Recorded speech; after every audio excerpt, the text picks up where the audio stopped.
नमस्कार दोस्तों, आज हम कक्षा 8 बसंत भाग 3 का चैप्टर नंबर 4 भगवान के डाकिये के बारे में डिस्कस करेंगे। ये एक बहुत ही सुंदर कविता है जिसके कवि का नाम है श्री रामधारी सिंह दिनकर। तो जैसा कि कविता के नाम से ही हमें पता चल रहा है, भगवान के डाकिये। डाकिये का मतलब होता है कि जो संदेशों को इधर से उधर लेकर जाता है, संदेश पहुंचाता है, उसको डाकिया कहता है। तो सबसे पहले हम पाठ का सार पढ़ लेते हैं कि क्या है। तो इस कविता के द्वारा कवि कहते हैं कि भगवान बादलों के द्वारा पेड़ पौधों पहाड़ों के लिए संदेश भेजते हैं। बादलों द्वारा बरसाया जल उनके लिए सुखद संदेश लाता है। कवि पूरे विश्व को एक मानते हैं क्योंकि प्रकृति ने दो देशों में फ़र्क नहीं समझा। वे कहते हैं, एक देश से दूसरे देश को जाति सुगंध को कोई नहीं बांध सकता।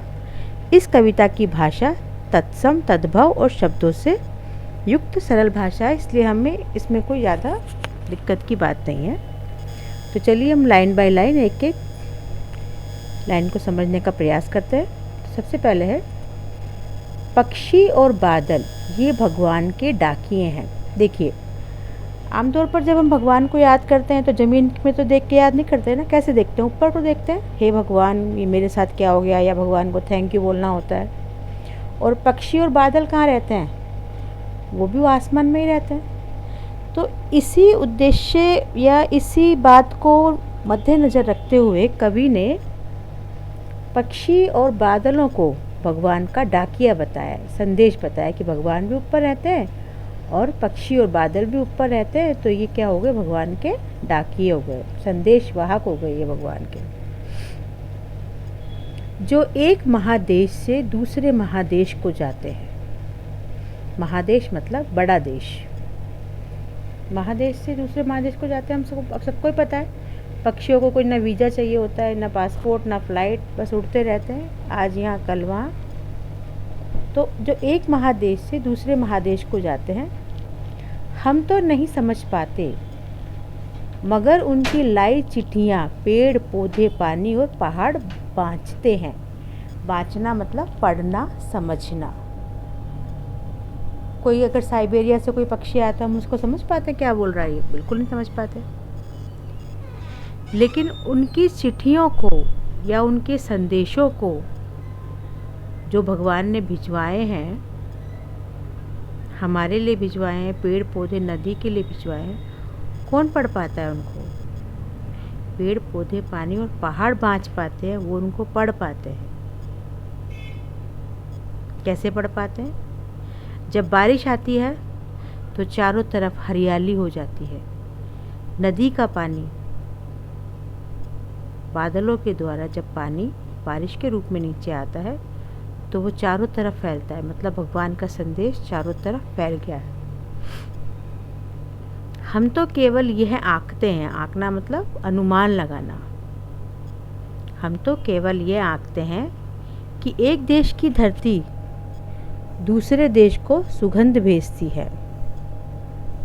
हम तो सिर्फ ये आइडिया लगा सकते हैं कि ये कहाँ से हवा आ रही है, कहाँ से झोंका आ रहा है, कहाँ से हवा का झोंका आ रहा है, नॉर्थर्न से आ रहा है, वेस्टर्न से आ रहा है, कहाँ से आ रहा है।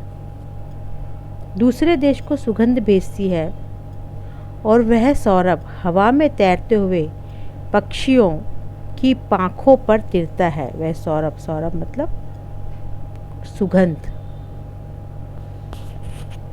पाँखों, पाँखों मतलब उनके पंखों। जो वो जिस देश से वो आते हैं, उस देश की सुगंध उनके पंखों पर तैरती रहती है ना? अभी ये कहना चाह रहा है कि वो सुगंध चारों तरफ तैरती रहती है, हम उनको बांध कर नहीं रख सकते। वो एक देश से महादेश को जाते हैं, दूसरे देश को जाते हैं, वहाँ का संदेश लेकर आते हैं। हम तो इनकी भाषा नहीं समझते क्योंकि एक देश से दूसरे देश में बहती हुई हवा सिर्फ महसूस की जा सकती है। हम उनके द्वारा लाए गए संदेशों को समझ नहीं पाते हैं। उनके द्वारा लाए गए संदेश, वह जो पत्र हैं, वो कौन पढ़ पाते हैं? पेड़ पौधे पानी और पहाड़ सब अपने अपने तरीके से कहकर सुनाते हैं। जैसे एक देश का पानी दरिया बनकर बहता है तो दूसरे देश तक भी पहुंचता है, ऐसे ही ऊंचे ऊंचे पहाड़ जो प्रकृति हैं उन्हें अगर हम देखें दूर से ही नज़र आते हैं। ऐसा लगता है जैसे वो हमें देख रहे हो, झांक रहे हो, कुछ कहना चाह रहे हो। ऐसे ही जब पेड़ फूलों से भर जाते हैं तो उनमें एक नई महक पैदा होती है, एक अच्छी सी सुगंध पैदा होती है। हम तो केवल आंकते हैं कि एक देश की धरती दूसरे देश को सुगंध भेजती है, अंदाज़ा ही लगा सकते हैं कि देश की धरती दूसरे को खुशबू भेजती है। हम तो सिर्फ इतना ही अंदाज़ा लगा सकते हैं ना कि हवा बहती है, पक्षी एक दूसरे से दूसरे देश को आते हैं, बादल बरसते हैं इस धरती पर। हम तो सिर्फ ये अंदाज़ा मात्र से ही आइडिया लगाते हैं, है ना। लेकिन यही हवा चारों ओर फैल जाती है। कुछ पक्षी अपने साथ लेकर चले जाते हैं और कुछ हवा के साथ इधर उधर बह निकल जाते हैं। कवि ने कितने ही सुंदर कल्पना की है कि यह सच्चाई भी है जो हमारी प्रकृति में विद्यमान है, जो कि ईश्वर ने हमें बहुत बड़ी देन है कि बादल, हवा, पेड़, पक्षी एक जगह से दूसरी जगह अपने संदेश को लेकर जाते हैं और वही इस संदेश को समझ पाते हैं। हम इस चीज़ का अंदाज़ा नहीं लगा सकते हैं, हम तो सिर्फ महसूस कर सकते हैं। और एक देश का भाप दूसरे देश में पानी भरकर गिरता है। कवि ये कहते हैं, भाप हमें पता है वाटर साइकिल क्या होता है, हमने सबने बचपन में पढ़ा हुआ है, अभी पढ़ते हैं कि बारिश आने का प्रोसेस क्या होता है। पहले भाप बनता है, फिर वो पानी नीचे आता है। तो कवि कहते हैं कि वह एक देश का भाप दूसरे देश में पानी बनकर गिरता है ना। ऐसा नहीं है कि वो पाकिस्तान में तो बादल बना पानी का और वो हिंदुस्तान में नहीं बढ़ सकता, बिल्कुल गिर सकता है, ऐसा होता ही है। पड़ोसी देशों में पानी गिरता है, कहीं से भी बादल आ सकता है। तो कवि का कहने का मतलब ये है कि ये जो प्राकृतिक चीज़ें हैं इनको हम किसी सीमाओं में नहीं बांध सकते हैं। ऐसे ही हमें अपने आप को भी सीमाओं में नहीं बांधना चाहिए।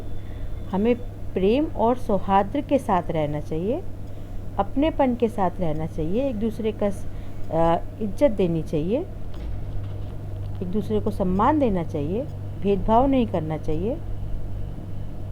एकता का संदेश मतलब मुख्य जो उद्देश्य है कवि का इस अध्याय के माध्यम से, इस कविता के माध्यम से यही है कि हमें सभी देशों के साथ एकता का भाव रखना चाहिए। जिस तरह प्रकृति हमें एक सूत्र में बांध के रखती है, किसके ज़रिए, बादलों, पक्षियों, हवा, पानी के ज़रिए, इसी तरह हमें भी सबको, किसी भी देश का भाई नागरिक को उसको अपना भाई समझना चाहिए। तो ये था हमारा कविता का सार।